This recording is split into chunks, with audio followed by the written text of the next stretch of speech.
2024 മുതൽ 2028 വരെയുള്ള കാലയളവിലേക്ക് രൂപപ്പെടുത്തിയ GCC ഇന്ത്യ സംയുക്ത കർമ്മ പദ്ധതി നടപ്പിലാക്കുന്നതിനുള്ള ധാരണാപത്രം ഒപ്പുവെച്ചു.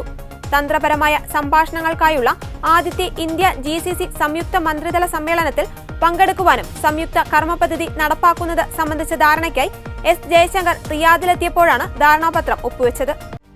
ഗൾഫ് സഹകരണ കൗൺസിൽ ജനറൽ സെക്രട്ടേറിയറ്റ് ആസ്ഥാനത്ത് നടന്ന 161ാമത് സംയുക്ത മന്ത്രിതല സമ്മേളനത്തിൽ എസ് ജയശങ്കർ പങ്കെടുത്തു.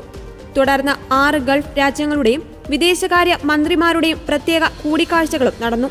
സമ്മേളനത്തോട് അനുബന്ധിച്ച് GCCയും ഇന്ത്യയും തമ്മിൽ സംയുക്ത കർമ്മ പദ്ധതി നടപ്പിലാക്കുവാനുള്ള ധാരണാപത്രം ഒപ്പുവെച്ചു.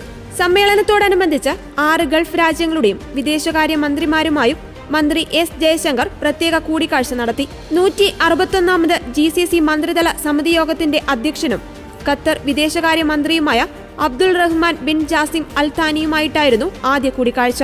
കൂടിക്കാഴ്ചയിൽ ആദ്യ മന്ത്രിതല യോഗത്തിന്റെ നേട്ടങ്ങൾ കെട്ടിപ്പടുക്കുന്നതിന് ഒരുമിച്ച് നീങ്ങുന്നതിനുള്ള പ്രതിബദ്ധത ആവർത്തിച്ചു.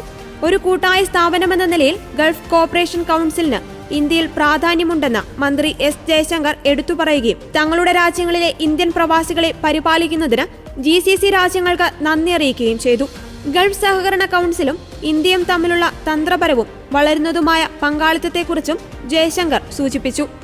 വ്യാപാരം, നിക്ഷേപം, അടിസ്ഥാന സൗകര്യ വികസനം, ജനങ്ങളുമായുള്ള ബന്ധം എന്നിവയിലെ സഹകരണ സംരംഭങ്ങളിലൂടെ ഈ പങ്കാളിത്തം മേഖലയിലും ഇന്ത്യയിലും സാമ്പത്തിക വളർച്ചയെ ശക്തിപ്പെടുത്തുക മാത്രമല്ല കൂടുതൽ സുസ്ഥിരവും സമൃദ്ധവുമായ ആഗോള സമ്പദ് വ്യവസ്ഥയ്ക്ക് സംഭാവന നൽകുകയും ചെയ്യുന്നു.